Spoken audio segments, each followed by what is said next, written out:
Hello à tous et bienvenue sur le podcast du Cappuccino et des livres. Le temps d'un cappuccino, nous allons parler de livres et d'écriture, mais pas que. Je suis Jess Angel, j'aime autant lire des histoires qu'en raconter et j'avais envie de partager avec vous tout mon univers. Et quoi de mieux qu'un podcast pour le faire ? Alors allons-y, c'est parti !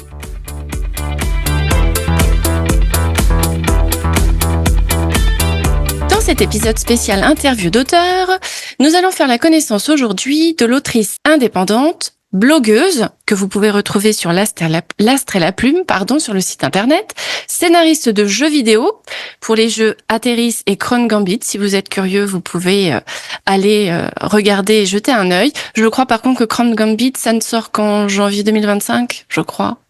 Dans l'année 2025, oui. Dans l'année 2025.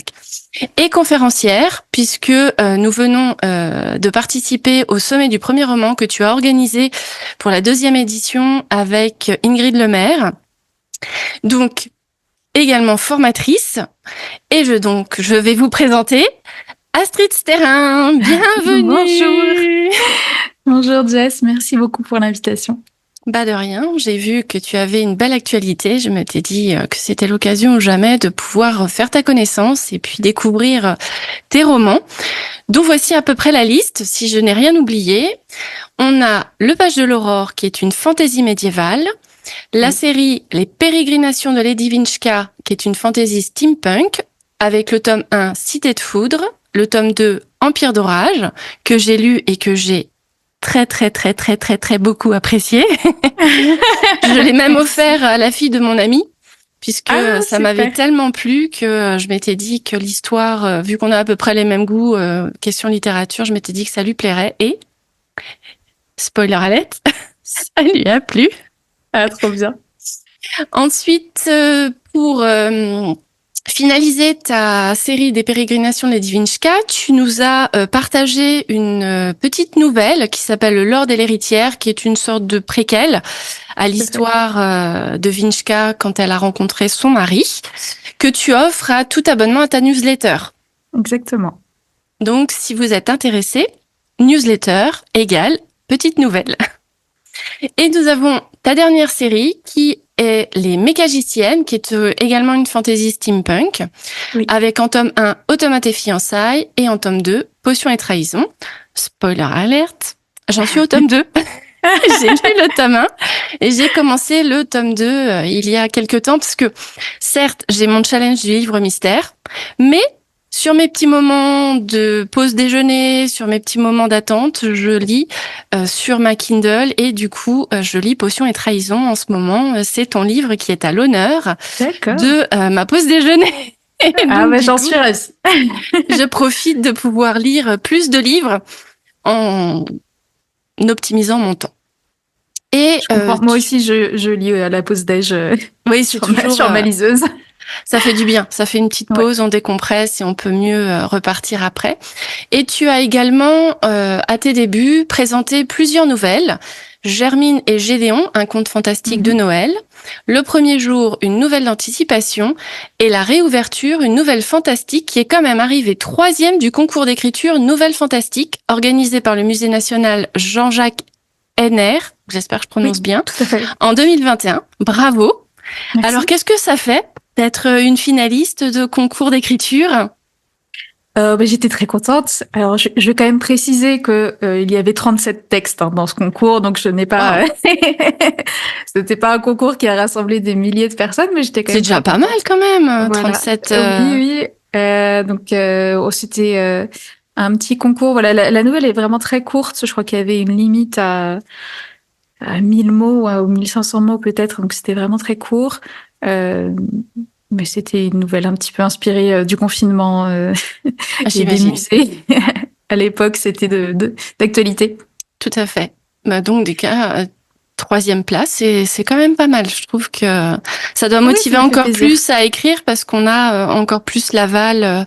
Comme on disait sur les conférences, l'auto-édition a besoin surtout d'un aval de lecteur, mais c'est vrai que parfois, avoir l'aval d'un groupe littéraire autre, ça peut toujours aider et motiver à se donner encore plus pour l'écriture. Oui, mais alors j'avoue que pour le coup, l'aval de mes lecteurs compte plus pour moi. Voilà, c'était un petit texte que j'ai écrit assez rapidement. Je suis très contente qu'il ait plu, mais ce qui m'importe, c'est plutôt d'avoir l'aval des lecteurs sur mes romans qui sont 100 fois plus longs. Oui, et sur j'imagine lesquels je très bien. m'investis beaucoup plus. J'imagine tout à fait. Alors, si on commençait par une petite présentation. Qui es-tu, Astrid? Dis-nous en plus. Eh bien, je pense que tu en as déjà dit beaucoup, mais je m'appelle Astrid Sterrin, j'ai 34 ans, je vis à Paris depuis toujours, donc irréductible parisienne.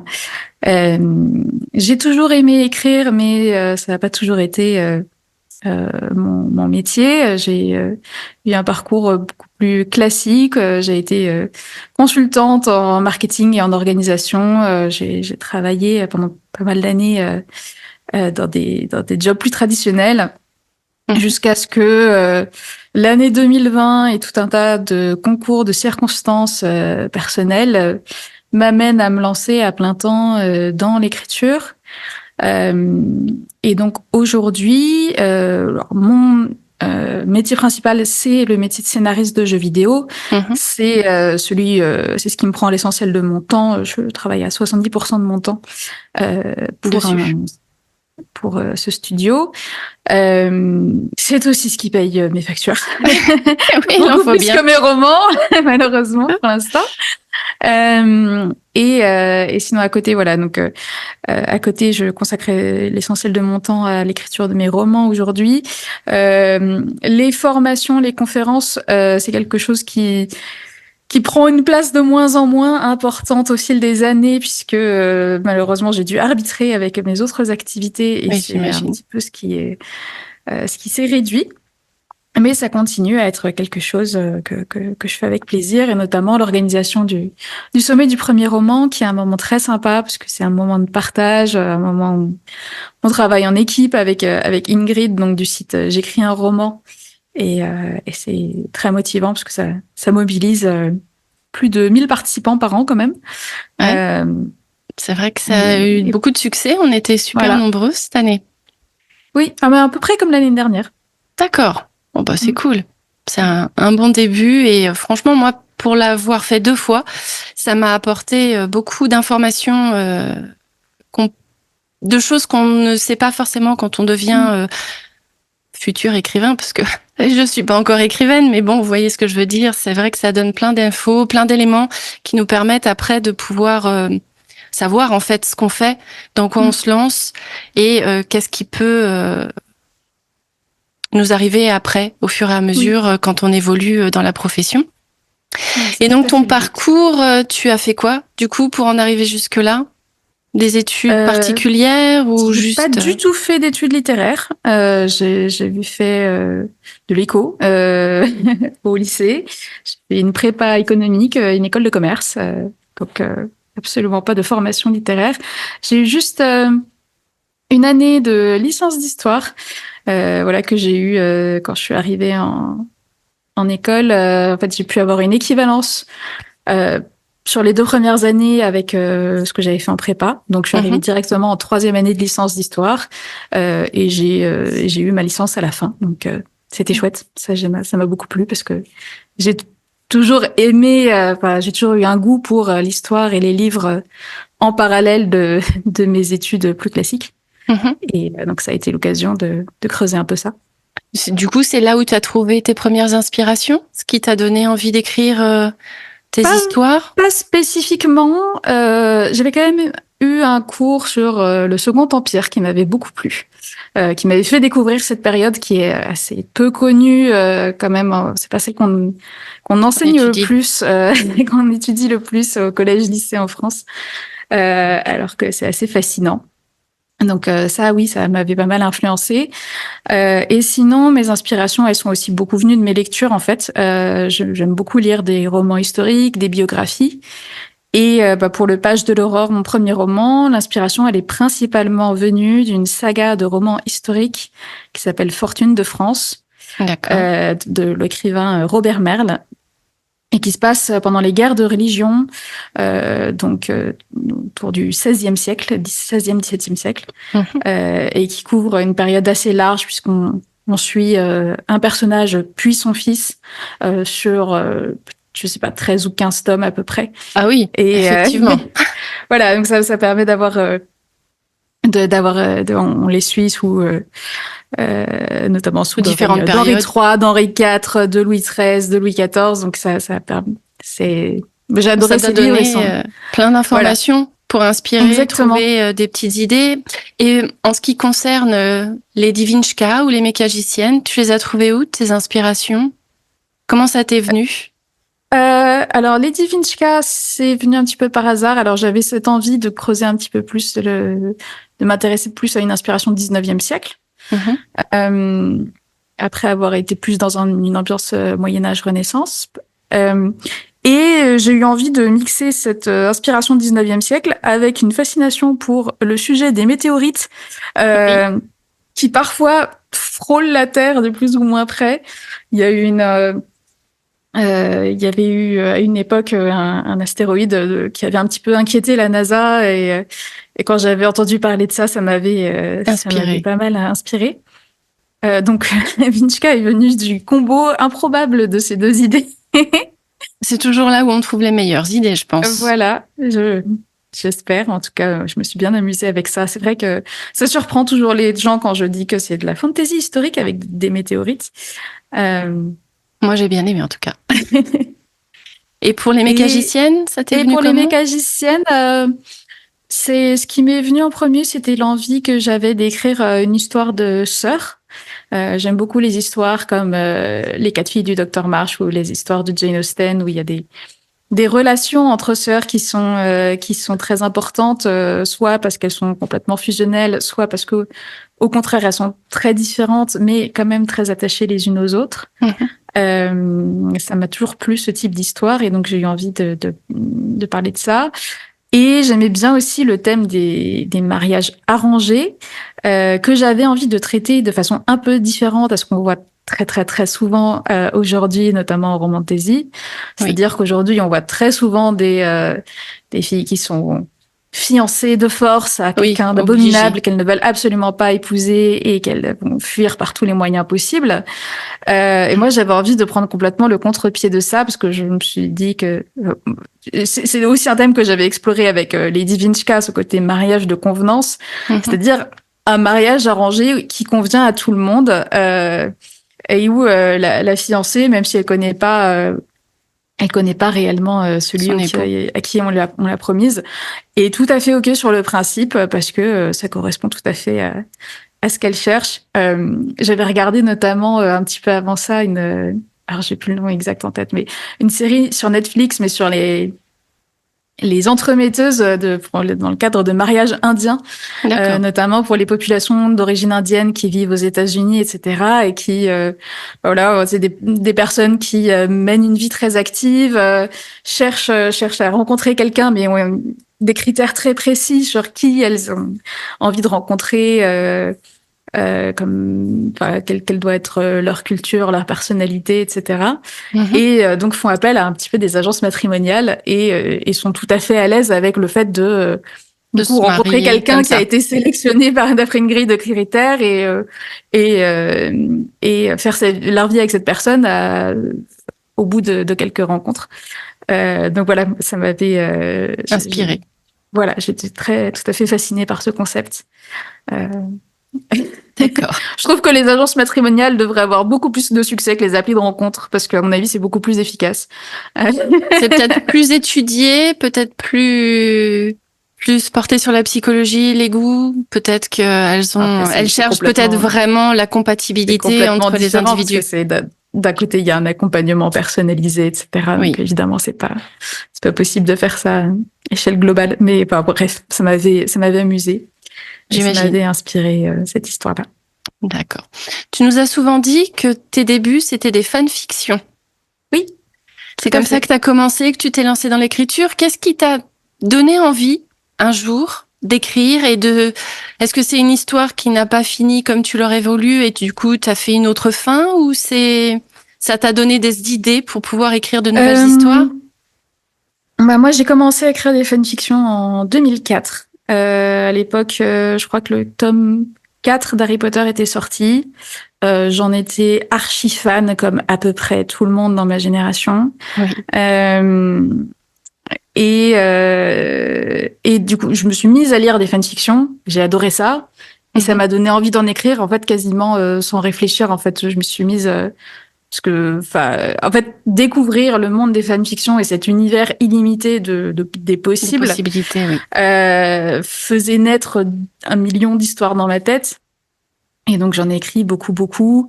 J'ai aussi rencontré pas mal d'amis qui étaient... fan du Seigneur des Anneaux, avec qui on écrivait beaucoup de fanfiction aussi sur le Seigneur des Anneaux pour en explorer tous les aspects. Donc, et en fait, c'est drôle parce que je crois que je m'étais toujours plus ou moins dit que j'aimerais écrire un jour. Oui. Vraiment, dans ma tête, quand j'étais petite, quand j'étais ado, c'était très clair qu'un jour j'allais écrire des histoires, mais je le faisais pas. Pendant des années, je me disais non, mais un jour je vais écrire, mais je le faisais pas en fait. Je sais pas pourquoi. J'étais absolument convaincue que ça allait venir un jour, mais que voilà, c'était pour plus tard. Et les fanfictions, c'est ce qui m'a vraiment aidé à mettre le pied à l'étrier et à me donner envie de me lancer pour de bon. Oui, parce qu'il faut peut-être, tu sais, un déclencheur, quelque chose qui nous fait... Moi, je sais que le déclencheur pour ma première histoire, c'est parce que ma filleule allait fêter son 6e anniversaire. Du coup, elle allait rentrer en CP, elle allait apprendre à lire. Et je sais pas, ça a fait tilt et je me suis dit, tiens, mais pourquoi je lui écrirais pas, moi, une histoire qu'elle pourrait lire elle avec lors de son apprentissage et qui serait pas trop compliqué mais intéressant. Et puis voilà, je me suis lancée comme ça en pensant à ma filleule pour son histoire, et c'est un cadeau que je lui ai fait pour son 6e anniversaire en fait.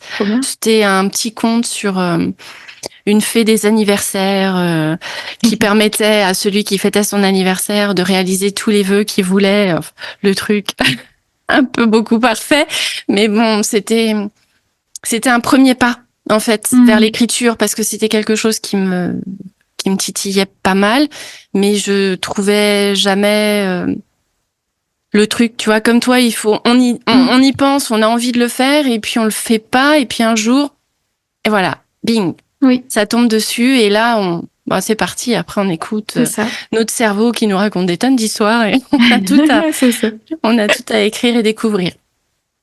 Et pour ton premier roman publié, la première fois que tu as publié quelque chose et que tu l'as montré aux autres et que tu en as attendu un retour, Alors, les fanfictions, je les publiais en ligne. D'accord. Donc ça, c'était ce qui était génial aussi, c'est qu'il y avait...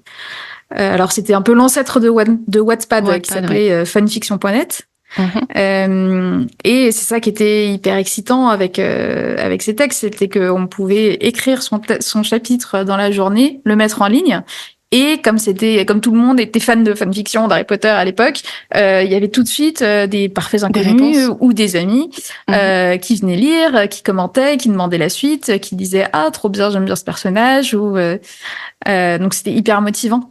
Et c'est ça, je pense, qui m'a énormément aidée très vite à ne pas sacraliser l'écriture, en fait, ne pas me dire voilà, en fait, parce que j'avais des retours encourageants, et donc ça me motivait énormément à écrire la suite, à poser le point final de mes histoires, sans trop me prendre la tête sur est-ce que ce que j'écris est bien, ai-je du talent, enfin c'était pas le sujet quoi.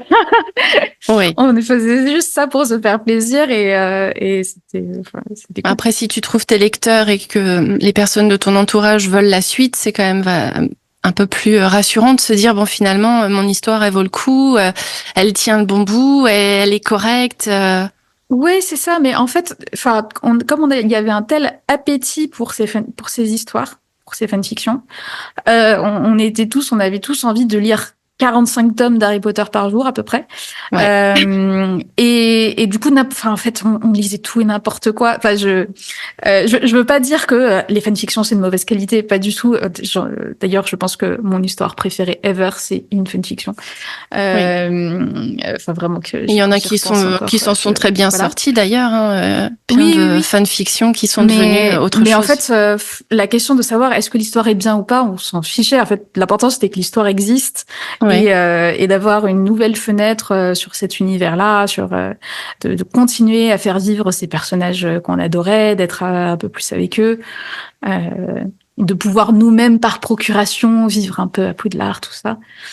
Oui, c'est vrai que ça laisse l'imagination s'emporter, Voilà. effectivement. Donc c'est pour ça qu'il y avait pas du tout. Enfin.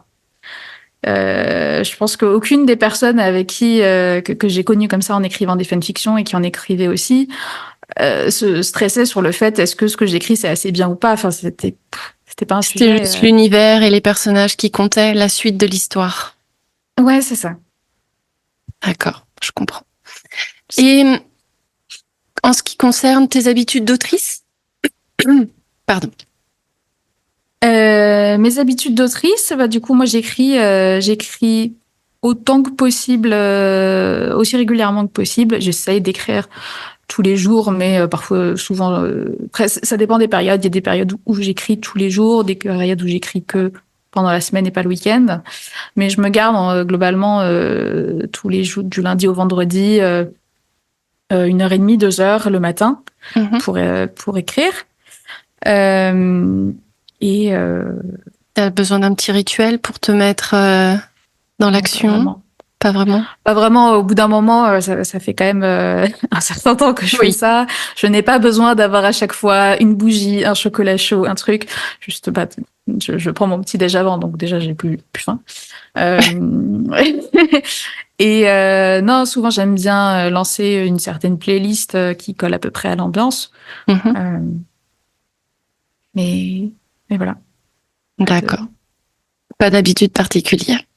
Maintenant, on pourrait passer, à ton actualité. Alors, oui. Quels sont tes nouveaux projets, tes dernières sorties, tes idées à venir?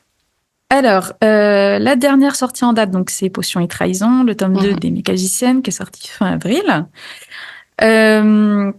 L'actualité la plus immédiate, c'est dans là, ce sera fin juin. Oui. Donc peut-être que l'épisode sera déjà sorti. Oui. Ce sera la campagne Ulule pour l'intégrale des pérégrinations de Lady Vinchka, donc un livre qui comprendra le préquel et les 2 tomes. Donc dont j'aimerais pouvoir proposer une édition un peu collector. Donc je suis en train de finaliser les préparatifs. Je ne suis absolument pas prête. Le truc sort dans moins de 2 semaines, mais à part ça, tout va bien. Le sommet m'a un petit peu bouleversée dans mon organisation, donc j'imagine. J'espère.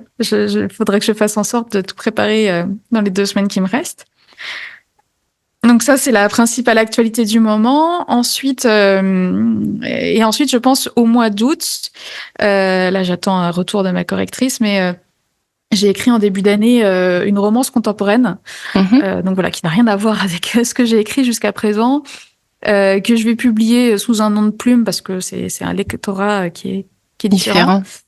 Et voilà, sans doute au mois d'août, dès qu'elle est prête, j'ai déjà la couverture, donc j'attends plus que le texte soit corrigé. C'est cool ça. Et ça fait quoi de passer d'un genre à un autre?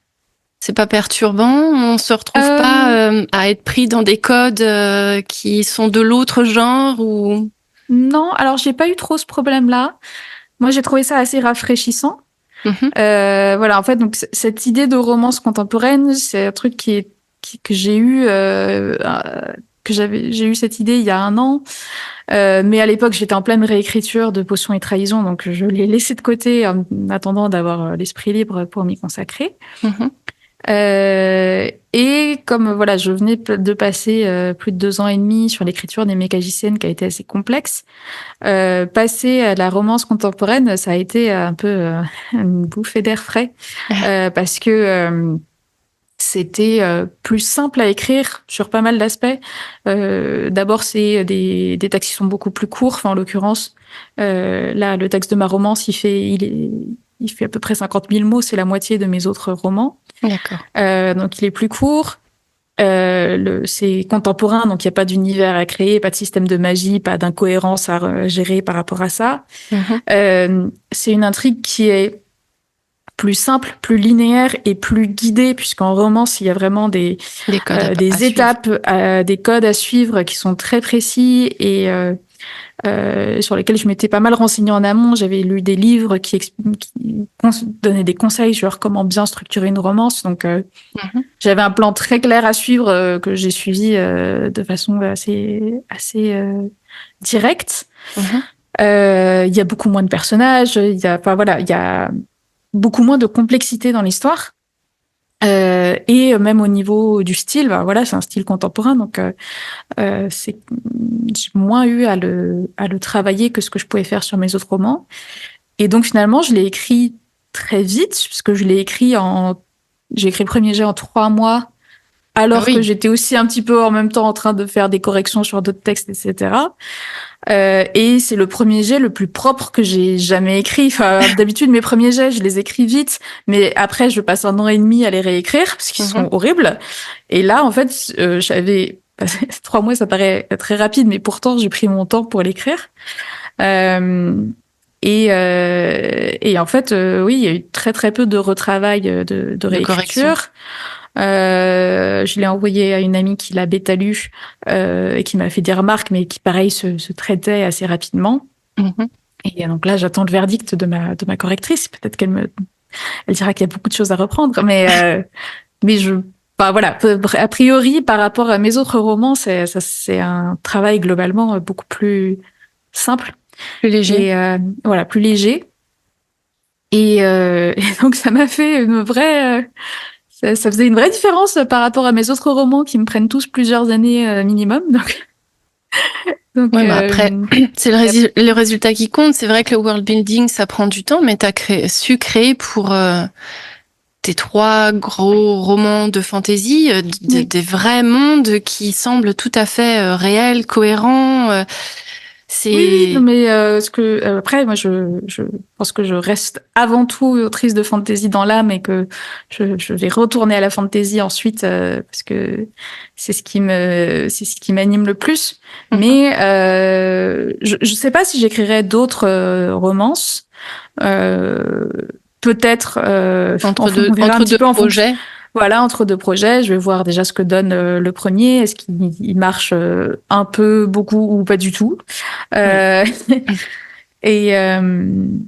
donc, est-ce que ça vaut la peine de creuser un petit peu de ce côté-là ou pas?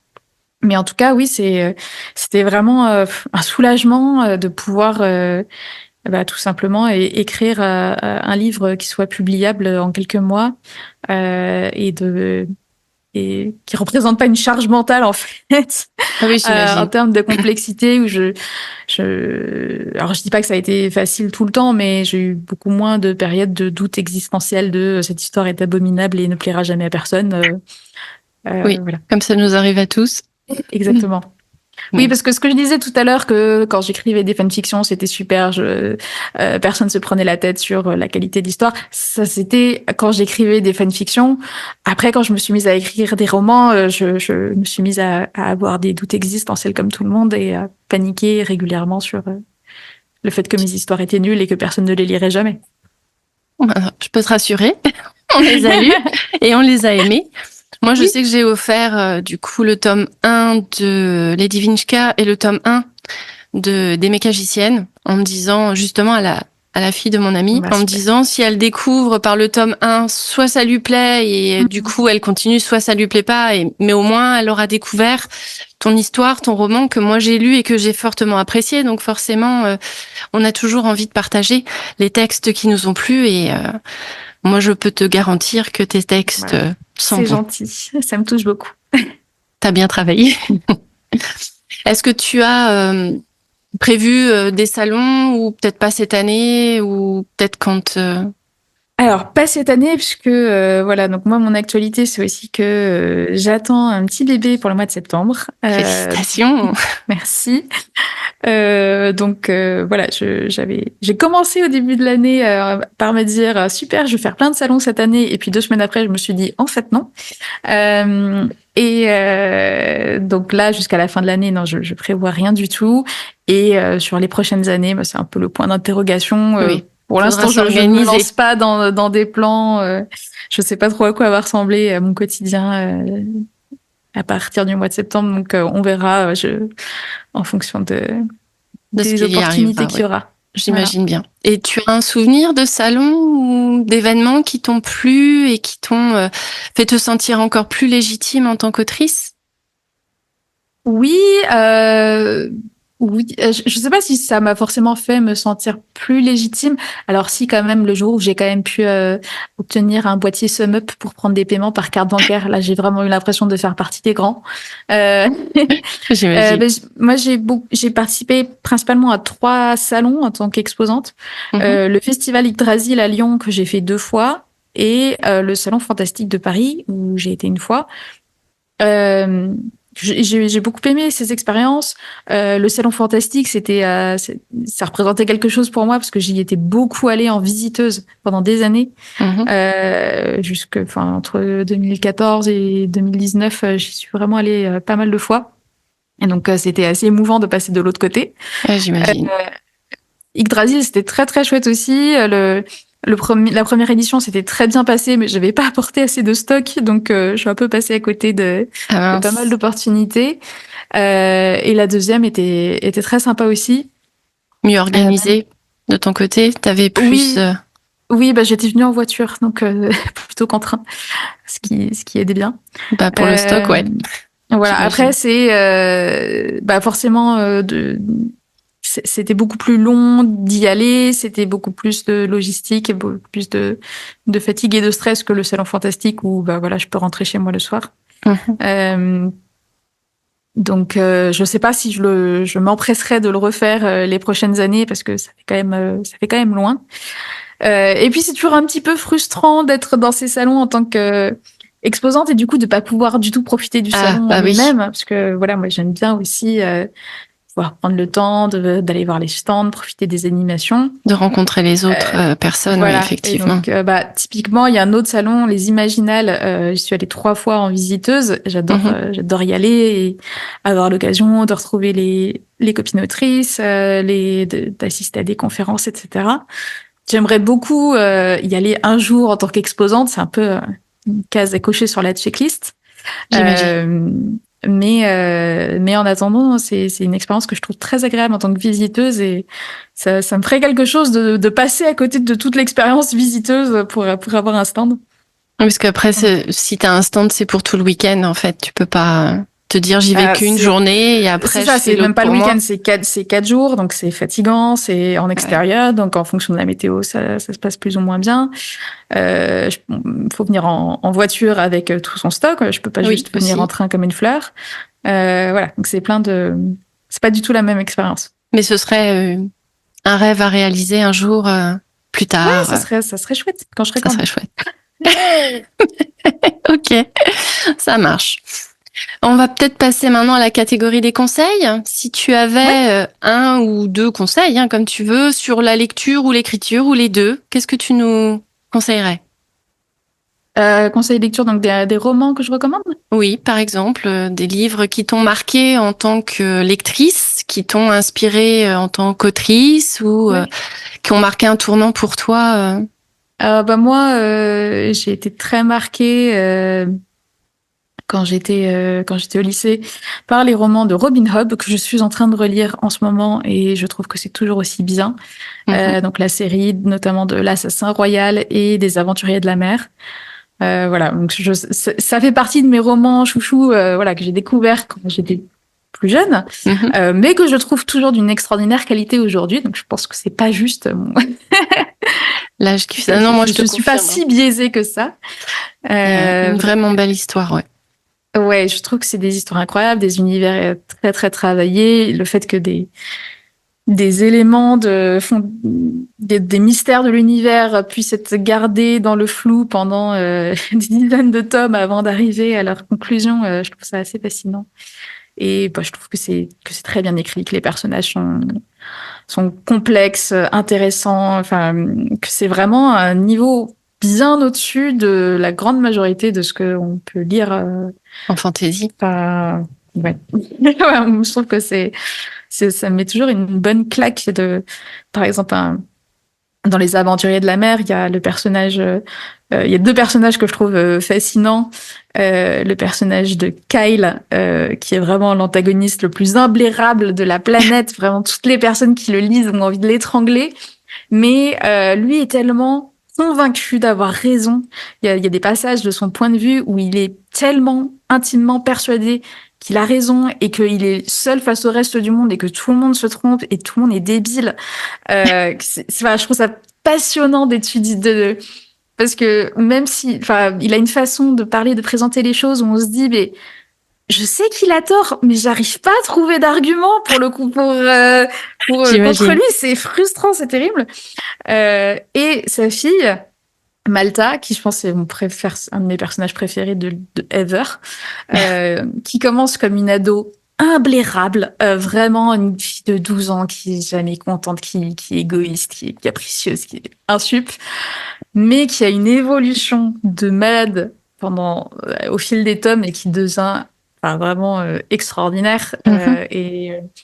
La façon dont elle mûrit, dont elle évolue est tellement fascinante que je trouve que c'est un énorme tour de force d'arriver parce que c'est vraiment un personnage pareil que tout le monde déteste au début et qui finit par être attachant. Extraordinairement attachante. Alors qu'elle garde un peu mauvais caractère, un peu comme Jinchka d'ailleurs. Elle est vraiment pas parfaite. Elles sont assez déterminées. Ce sont des femmes. Voilà, il y a un côté déterminé, un petit caractère. peu. Elle pense un peu. Elle n'oublie pas de penser à elle. Mais des personnages vraiment que je trouve inoubliables. Je reconnais qu'entre Vinchka, Gisèle ou Charlotte, effectivement, tu as su définir un portrait de femme forte et qui n'a pas froid aux yeux et qui va jusqu'au bout de ce qu'elle a envie de vivre et que je trouve ça formidable, moi. J'aime bien ce genre de femme badass et déterminée. J'avoue que c'est ce qui me plaît, moi, dans les héroïnes. Du coup, je me note de lire Les Aventuriers de la Mer, parce que moi, je suis sur l'Assassin Royal. Je me vois pas trop lire trop d'univers fantasy pour me perdre dans mes trucs, parce que avec ma palle mystère, c'est un mystère. Donc, du coup, je ne sais jamais trop quel prochain livre va tomber dessus. Donc, je passe vraiment d'un univers à un autre. Donc après, je verrai pour me le noter, Les Aventuriers de la Mer. Par contre, l'Assassin Royal, je te confirme, moi j'adore. J'aime bien en plus cette façon qu'elle a de nous présenter en fait son monde par un tout petit paragraphe. Puis après, elle raconte l'histoire de son personnage et on le suit. Mais ce petit paragraphe suffit à cet instant-là pour comprendre en fait ce qui se passe dans la suite de ton chapitre. Et du coup, je trouve ça formidable de pouvoir développer un monde de cette façon-là. En fait. Moi, ce qui m'a frappé en relisant l'Assassin Royal, c'est la place que Robin Hobb elle donnait déjà à ses personnages féminins, alors que les romans ils ont 20 ans aujourd'hui.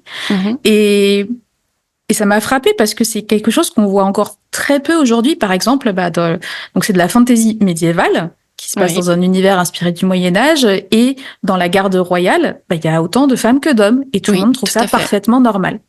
Et il y a plein de personnages féminins passionnants qui ont tous une personnalité complexe, qui sont des vraies personnes, qui sont... Et il n'y a pas du tout de sexisme dans cet univers, et c'est présenté comme étant normal.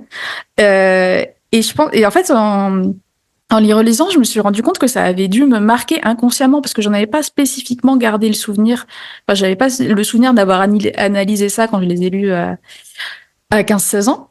Mais je me suis dit, je pense que ça m'a vraiment marqué d'une certaine façon pour me donner envie à moi aussi d'écrire des histoires où les personnages féminins sont tout aussi légitimes. Ont leur place. En fait, elles ont leur place dans l'histoire. C'est ça. Et moi, je me méfie toujours un peu du terme personnage féminin badass, parce que pendant trop longtemps, je pense qu'on a associé le bon personnage féminin, c'est un personnage qui a des valeurs masculines, donc c'est une fille qui va savoir se battre et se faire respecter et avoir des compétences considérées comme masculines. Alors que finalement, moi, ce que je trouve hyper intéressant, c'est les personnages qui ont plus un côté, qui incarnent plus des valeurs considérées comme féminines. Typiquement, je suis beaucoup plus fan de Sansa Stark que d'Arya dans Le Trône de Fer. Oui. Je me suis toujours beaucoup plus reconnue dans Sansa qui rêve de princesse et de prince charmant et de jolies robes. Et c'est pour ça que moi je trouve ça hyper intéressant. C'est un petit peu notamment dans Gisèle. Gisèle, c'est une fille qui est sage et sérieuse et qui veut bien faire et qui est bonne élève et qui veut pas déranger et qui est très romantique et fleur bleue quand dès qu'elle pense à son fiancé. Mais c'est pas pour autant que c'est voilà, elle a pas besoin de savoir se battre pour être intéressante. Elle a pas besoin d'avoir une répartie assassine et d'être, voilà, de battre tout le monde au bras de fer pour être un personnage intéressant, quoi. Moi, ce que j'entends par le personnage badass, en fait, de mon côté, de mon point de vue, c'est en fait une héroïne qui a pas froid aux yeux, en fait. Ouais. Qu'elle se batte ou qu'elle se batte pas, peu importe, c'est pas ça qui va compter. Ce qui compte, c'est qu'en fait, elle a envie de quelque chose, elle veut vivre quelque chose, et elle fait en sorte de vivre ce quelque chose, sans se laisser dominer ou se rendre dépendante de qui que ce soit d'autre. Je sais pas si tu vois ce que je veux dire. Moi, c'est ce côté-là que j'entends par badass. Là, le dernier personnage badass que j'ai lu, c'est Mia Corveret dans Nevernight. Alors certes, elle se bat, certes, c'est une assassin, mais je sais pas, il y a quelque chose en elle qui dégage d'une idée bien précise de ce qu'elle veut être, en fait. Je sais pas si tu vois ce que je veux dire. Parce que son pouvoir, sans spolier personne, elle l'utilise le moins possible, en fait, alors qu'elle pourrait l'utiliser, mais je sais pas comment t'expliquer. Elle fait un juste équilibre, en fait, entre ce qu'elle est vraiment, ce qu'elle veut être et ce que le monde lui impose d'être. Je sais pas si tu vois ce que je veux dire. Et mais moi, si, c'est je ça. Je l'ai pas lu ce roman encore. Bon, je veux pas te spoiler, c'est de Jake Christophe. D'ailleurs, j'en ai parlé dans l'épisode 5. Si tu veux aller écouter le résumé et mon avis, il est dans l'épisode 5. Mais c'est vrai que c'est une autre façon d'aborder la fantasy, parce que là, du coup, Jake Christophe, lui, nous met en note de bas de page son univers. Oui, j'ai entendu parler de ces notes de bas de page. Ça peut être un peu déconcentrant quand tu lis un truc, que t'es plongé dans ton histoire, et puis à la fin de ta phrase, t'as le point et au-dessus t'as le petit 1, donc hop, ça te coupe de ton histoire et tu dois aller lire. Mais en fait, ça permet de comprendre, et il y met une touche d'humour dans la façon dont il décrit son univers, ce qui fait qu'en fait, ça te fait une pause agréable, mais ça permet quand même de rester bien fixé sur ton histoire. Et j'avoue que moi, Mia Corveret m'a vraiment plu, en fait. Ouais. Je te le conseille pour la lecture. Alors certes, c'est des assassins, certes, il y a une école où tout le monde meurt, mais je sais pas, c'est son personnage qui est amené d'une certaine façon, et on voit bien qu'elle se bat entre ce qu'elle veut devenir et ce qu'elle est vraiment. Je sais pas comment t'expliquer. Il y a quelque chose, en fait, en elle qui fait que moi, je la trouve badass. Voilà, c'est plus ce côté-là. Après, c'est vrai, il y a le côté badass de Buffy contre les vampires, je reconnais aussi, mais c'est aussi, tu vois, comme Buffy, comme il y a, en fait, il y a des fragilités, des fêlures en elle qui les rendent encore plus attachantes et plus badass pour moi, parce qu'en fait, elles sont pas parfaites, elles sont pas, je sais pas comment t'expliquer. Voilà, c'est pour ça que j'aime beaucoup Lady Vinchka.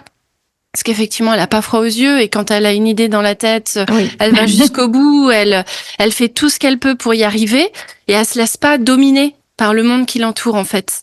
Il y a un monde, il y a des règles, des chemins de traverse. Voilà, c'est ça. Et elle essaye quand même de s'en sortir et d'être ce qu'elle est censée être. Je sais pas si tu vois ce que je veux dire.